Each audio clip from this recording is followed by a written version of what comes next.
आज कांटी स्थित AIUTC प्रखंड कार्यालय में 12 फरवरी 2026 को AIUTC सहित 10 केंद्रीय श्रम संगठनों के आह्वान पर 4 लेबर कोड के खिलाफ ओल्ड पेंशन स्कीम लागू करने की मांग पर बीज किसान विरोधी जो बीज विधेयक लाया है उसके खिलाफ इन सवालों पर लेकर ऑल इंडिया हड़ताल का ऐलान किया गया है। उसी की सफलता को लेकर आज हम लोग प्रखंड कार्यालय पर बैठक कर रहे हैं। हमारे यहाँ जो भी काम करने वाले हैं वो प्रखंड पर जितने भी ठेका पर काम करने वाले हैं या परमानेंट काम करने वाले हैं, ये ब्लॉक हॉस्पिटल में है, थर्मल में है, आशा आंगनवाड़ी रसोईया, वो विकास मित्र हो, कृषि सलाहकार हो, आज सभी लोग जो भी काम कर रहे हैं, अधिकांश लोगों को सारे श्रम अधिकारों से वंचित कर काम करने के लिए मजबूर किया जा रहा है। हमारे पूर्वजों ने लड़ाई और संघर्ष करके पेंशन का अधिकार लिया था, उसको समाप्त कर दिया। हमारे पूर्वजों ने 1923 में अंग्रेज़ के खिलाफ लड़कर कॉम्पनसेशन एक्ट का अधिकार लिया था, आज उसको ये 4 लेबर कोड के माध्यम से समाप्त कर दिया जा रहा है। और हम जानते थे कि पहले कहीं भी किसी संस्थान में काम करते थे, साल 2 साल भर काम करने के बाद उसको परमानेंट का हकदार हो जाता था। ये 4 लेबर कोड को लाने के बाद वो अधिकार से उनको वंचित कर दिया गया। ये अधिकार कंपनी के पास रहेगी कि वो परमानेंट का हकदार है या नहीं, उस पर कोई सरकारी उस पर दबाव नहीं पड़ेगा। PF, बोनस, ESI, ग्रेच्युटी, अवकाश, ये सब वर्कर ने लड़ कर लिया था। ये 4 लेबर कोड के आते ही ये सारे अधिकार उनसे छीन लिए गए। जहाँ पहले कारखाना में 100 मजदूर काम करते थे, उनको किसी तरह का मालिक मजदूर का विवाद होता था तो उसका निपटारा श्रम विभाग के माध्यम से किया जाता था। श्रम विभाग के माध्यम से सरकार इंटरफेयर करती थी। आज उसको बढ़ाकर 300 संख्या निर्धारित कर दिया गया है, जबकि आज टेक्निकल युग चल रहा है, टेक्नोलॉजी का आधार पर सारे जगह काम कराए जा रहे हैं।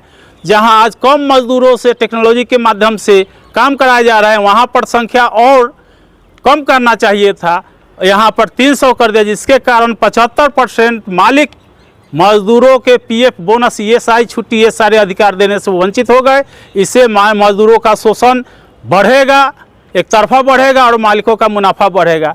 तो इस तरह से आज मजदूर विरोधी 4 श्रम कोड जो लाया गया है, उसके खिलाफ मजदूरों को हड़ताल में शामिल कराने के लिए विभिन्न मजदूरों की योजना हम लोग बना रहे हैं और 12 फरवरी को हड़ताल सफल होगा। इसी को लेकर आज बैठक कर रहे हैं। मैं नरेश राम, राज्य अध्यक्ष all India United trade union centre AIUTC Bihar. हड़ताल कहाँ पे होगी, क्या कुछ? हड़ताल विभिन्न संस्थानों में होगा। जैसे अभी बिजली विभाग का जो इंजीनियर सेक्शन ने कहा कि हम लोग 12 फरवरी को हड़ताल में हम लोग शामिल रहेंगे, और सारे यूनियन सभी प्रयास कर रहे हैं। बैंक वाले से भी बातचीत हुई थी, बैंक वाले पहले कर लिए। इसी तरह से हर जगह हम लोग उनसे संपर्क स्थापित कर रहे हैं। जैसे रसोईया खाना नहीं बनाएगी, आशा अपने ड्यूटी पर नहीं जाएंगी, आंगनवाड़ी अपने ड्यूटी पर नहीं जाएंगी। जो भी सरकारी विभाग में काम करने वाले हैं, बैंक में हैं, उनसे भी हम लोग सबसे अपील कर रहे हैं, उनसे हम लोग संवाद स्थापित कर रहे हैं कि वो लोग उस दिन हड़ताल पर रहे, काम पर नहीं जाए। लगभग कितना जो है इससे प्रभावित होगा उस दिन का, जो 12 फरवरी को आप लोग बता रहे हैं, कहाँ पर होगा ये आंदोलन? ये हड़ताल तो विभाग के अंदर होगा और जुलूस सभा पूरे शहर में होगा, प्रखंड में होगा, राज्य की राजधानी में होगी, देश की राजधानी में होगी। इसके समर्थन में 10 सेंट्रल ट्रेड यूनियन के ओर से सरकार तो लगातार कह रही है कि लगातार विकसित भारत बना रहे हैं, और दूसरी तरफ आप लोग आंदोलन की चेतावनी दे रहे हैं। देखिए, तो कानून जो लाया गया है वो कानून के तहत है। विकसित अगर भारत हो रहा है तो ये हमारा देश समृद्ध कर रहा है, तो ये मजदूर किसानों के आय में भी तो वृद्धि होना चाहिए। हम लोग बार बार सुनते हैं किसानों के आय दोगुनी करनी है। वर्तमान नरेंद्र मोदी की सरकार के लागत बढ़ गया और उसकी आमदनी घट गई, ये तो घट रही है। उसी तरह से आप मजदूरों का आउटसोर्सिंग पर काम करा रहे हैं, ठेका पर काम करा रहे हैं, जो तय मजदूरी नहीं मिल रही है, सुविधाओं से उनको वंचित कर रहे हैं, तो ये मजदूर तो अपने हक अधिकार को लगातार खो रहे हैं।